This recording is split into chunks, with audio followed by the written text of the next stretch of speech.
So since 1888, Kodak has been making more than just film. They've been making cameras. Cameras that anybody could pick up and shoot with. Over the next two videos, we will be going over my collection of Kodak cameras. From the oldest to the newest Kodak camera that I own. Stay tuned.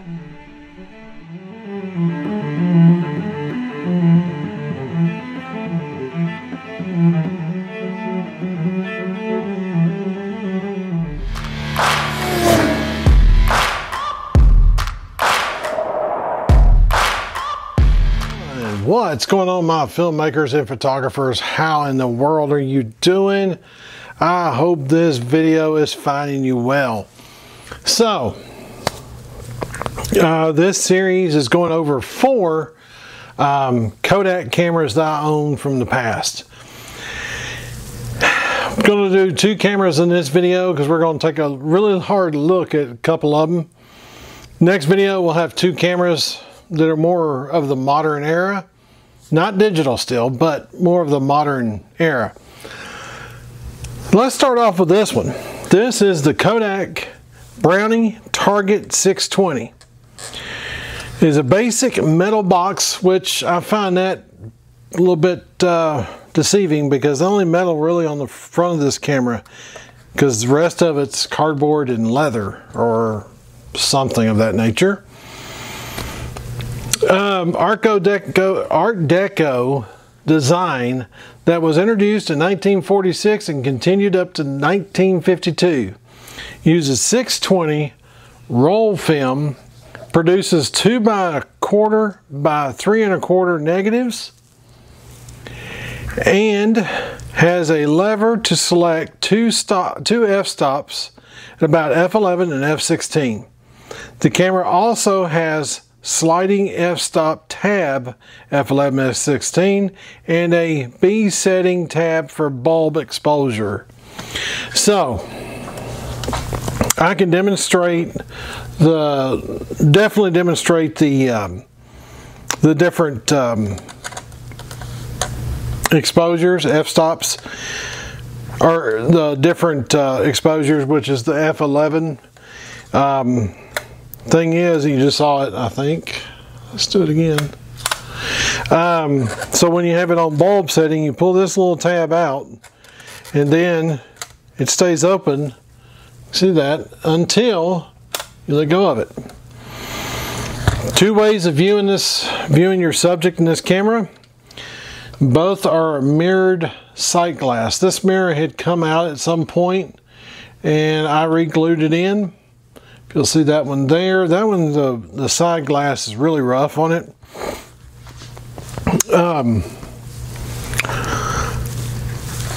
I've had this thing apart, cleaned the glass on the inside, which I just sit there and rub my finger on it, but you can see the two peepholes. This would have been for taking portraits. This would have been for taking landscapes. Now, to open this camera, I struggle with it 95% of the time. But you have to pull this out, which is your winding spool for winding your film from the spool onto the empty spool. And this is basically the camera. Now this, I'm sorry, this is not metal. This is all cardboard inside. You see your little red window in the back so you can see what number exposure you're on. Looking on the inside, there's where it says use Kodak 620 film. Unfortunately, you cannot purchase 620 film anymore. What you can do, and I will say, I will drop a note, film photography project from time to time does wound film onto spool, on the 620 spool, so you can shoot it, but it's 120 film. The differences I hear are the spools.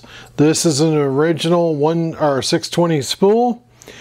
You would put your empty spool here at the bottom, and basically you would wind your film from here over and down into here. And then when you were through, you would take it out and you're ready to shoot another one. you would take the empty spool that you just pulled off of on the bottom, put your new spool on. So basically that's where your full spool would go to start.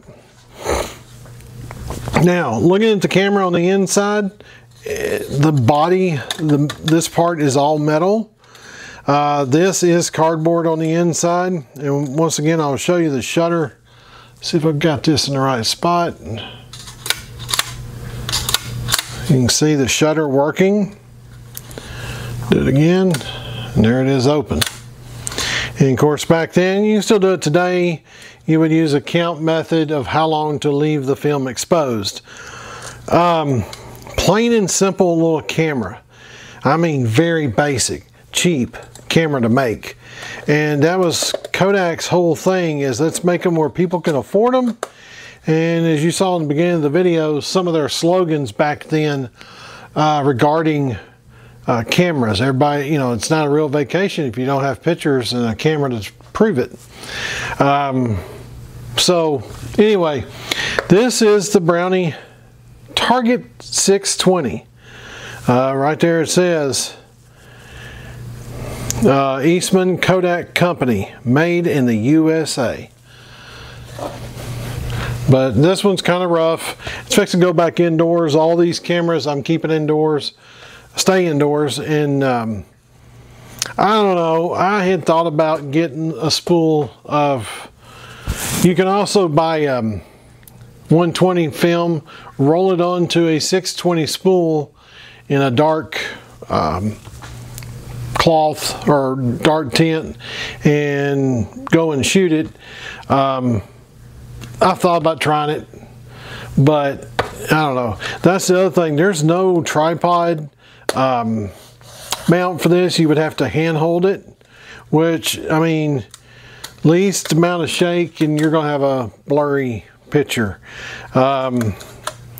Okay, so this next camera is really special. This is the Kodak Brownie Hawkeye Flash outfit. Use a 620 film just like the last camera. The original design was made without the flash, but the flash model added in 1950. The flash outfit has a focal length of about 75 meters and a focal distance of 5 feet to infinity. Alright, so let's take a look at this thing. Yeah, that's about as close a look as we're going to get. I am not opening it up. We're going to point out everything about this. This camera has never been fired. This camera has never been touched since the factory. Show you how special it is. Right there is an original roll, pick it up, of 620 film. 620 color. Fits all 8 and 12 exposure cameras. I just thought that was so cool that that was still in there. Here's your book right here for the camera. There's the main body, the main camera.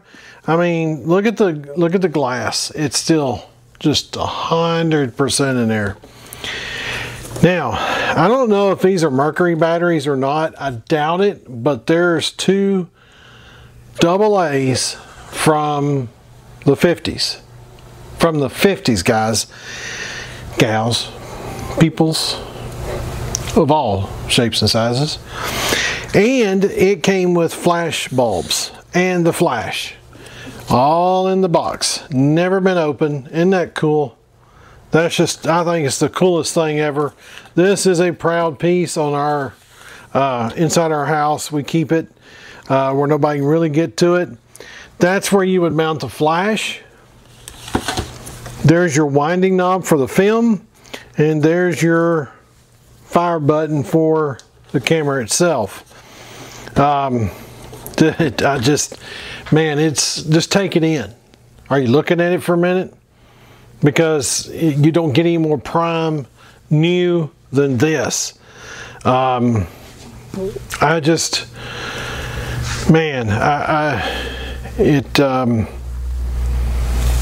Stupid cool. And I've had people ask when they come in the house and they see it sitting there and they go, oh wow, that's never been opened. I'm like, nope, never has. Pretty much the same way. There is a lever here that you turn. This slides out. You load your film just like you would the other one. It does roll over the back side. But that right there is the only spot that I saw that was kind of iffy. But I mean, just, you know, how cool. How cool is that? So that's it for this video. I hope you enjoyed taking a look at it.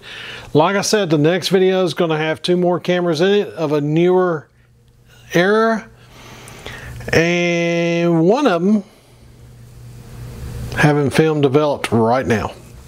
We'll see you on the next one. Get out and take some pictures, take some videos, share it somewhere. We'll see you soon.